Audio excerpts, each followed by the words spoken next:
News, सच जरूरी है। नमस्कार दर्शकों, मैं हूं मीना और आप देख रहे हैं एमएनएस न्यूज टीवी। स्वागत है आपका ब्रेक के बाद देश की खबरों में। तो चलिए डालते हैं नजर आज की बड़ी हेडलाइंस पर।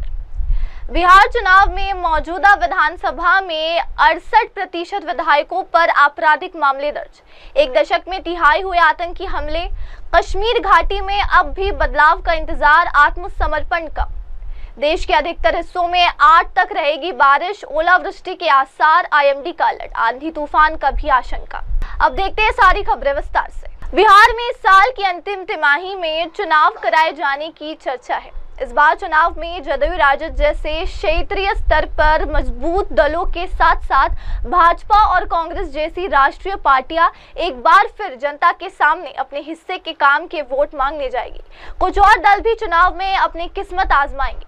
मसलन खुद की साफ छवि के बलबूते बिहार तक को जो साफ करने का वादा करने वाली प्रशांत किशोर का दल जन सुराज भी पारंपरिक दलों को चुनौती दे रहा है। इस बीच ये जानना अहम है कि अलग अलग दल जिस बिहार को साफ और स्वच्छ राजनीति देने की बात कहते रहे हैं, उनका खुद का रिकॉर्ड कितना साफ है। वैसे तो इस बात को मापने के कई मानक हैं, लेकिन सबसे पहले इस पैमाने पर पार्टियों की तरफ से आपराधिक मामले वाले विधायकों के रिकॉर्ड को तोलकर देख लेते हैं। भारत में चुनाव और राजनीतिक सुधारों के लिए काम कर रही संस्था एसोसिएशन फॉर डेमोक्रेटिक रिफॉर्म्स हर चुनाव में उम्मीदवारों से लेकर विधायकों तक के हलफनामों की जांच करती है। इस संस्था ने बिहार के लिए भी 2005 से लेकर 2020 तक के विधानसभा चुनाव में जीते हुए प्रत्याशियों के घोषित रिकॉर्ड्स को खंगाला और उसके हिसाब से दागी विधायकों का पूरा चिट्ठा जनता के सामने रखा। अगर 2020 के ये चुनाव में जीते प्रत्याशियों की बात कर ले तो सामने आता है कि मौजूदा विधानसभा में करीब 68% विधायक दागी है। ये 2015 के 58% के रिकॉर्ड से ज्यादा रहा। चौंकाने वाली बात यह है कि जो जानकारी एडीआर के पास मौजूद है, उसके मुताबिक बिहार में आपराधिक मामले वाले विधायकों का आंकड़ा लगातार बढ़ा है। अब डालते हैं नजर हमारी अगली खबर पर।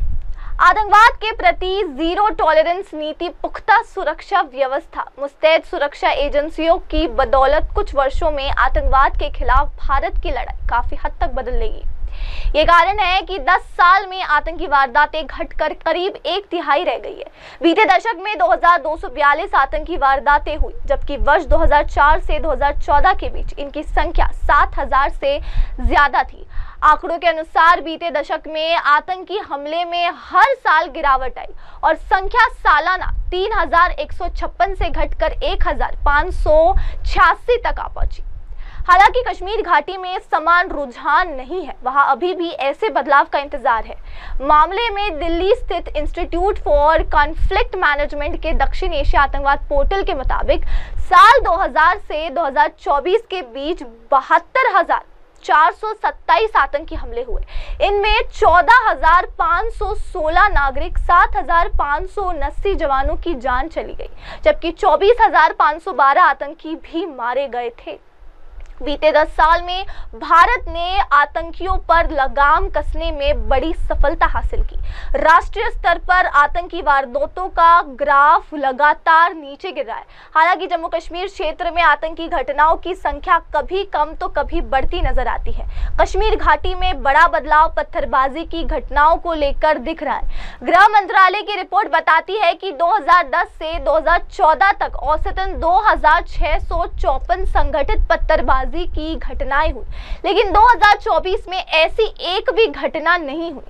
132 संगठित हमले हुए, लेकिन अब एक भी नहीं हुए। इंस्टीट्यूट फॉर कॉन्फ्लिक्ट मैनेजमेंट का कहना है कि सुरक्षा एजेंसियों का संघर्ष इसलिए भी बढ़ गया है कि आतंकी अब छिटपुट हमलों की बजाय बड़ी वारदात को अंजाम देने की फिराक में रहते हैं।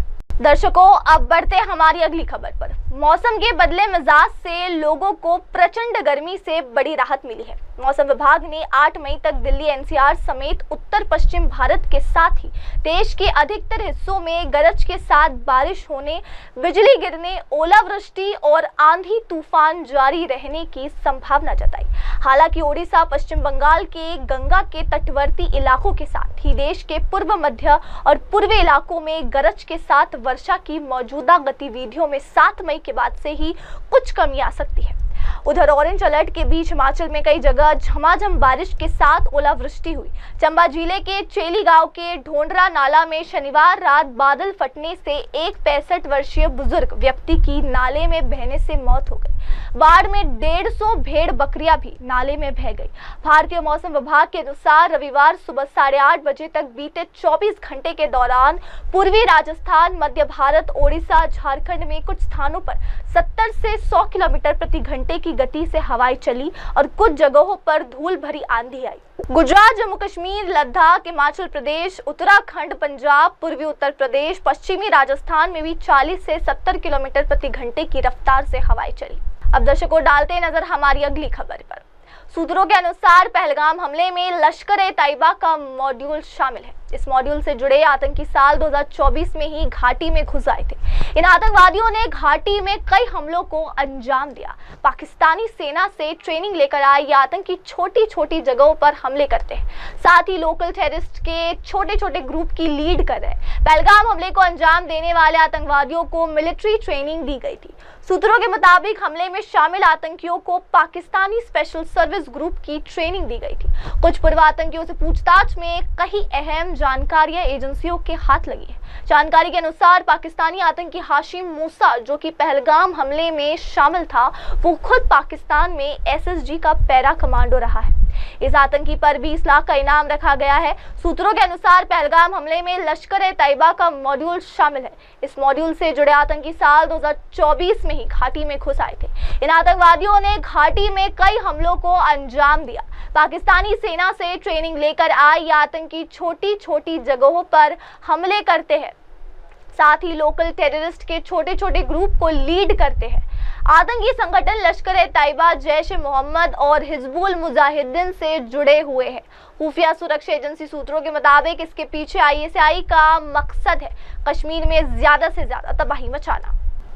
दर्शकों, अब बढ़ते हैं हमारी अगली खबर पर। किसान मजदूर मोर्चा और संयुक्त किसान मोर्चा ने मंगलवार को शंभू पुलिस स्टेशन के बाहर विरोध प्रदर्शन की घोषणा की थी, जिसे देखते हुए पुलिस ने आज कई किसान नेताओं को नजरबंद कर दिया।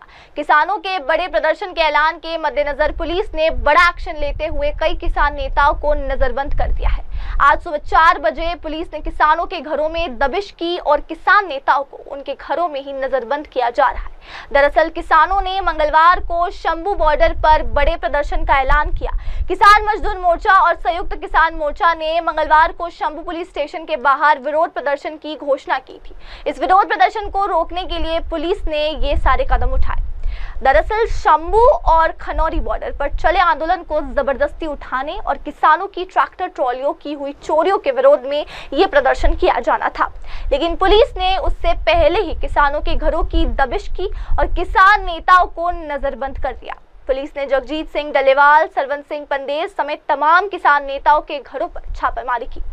किसानों ने सरकार के इस कदम की भी निंदा की। फिलहाल वक्त हो गया है ब्रेक का। ब्रेक के बाद लौटेंगे और जानेंगे दुनिया भर की तमाम खबरें। आप बने रहे हमारे साथ एमएनएस न्यूज टीवी पर। नमस्कार। आप देख रहे हैं एमएनएस न्यूज, सच जरूर।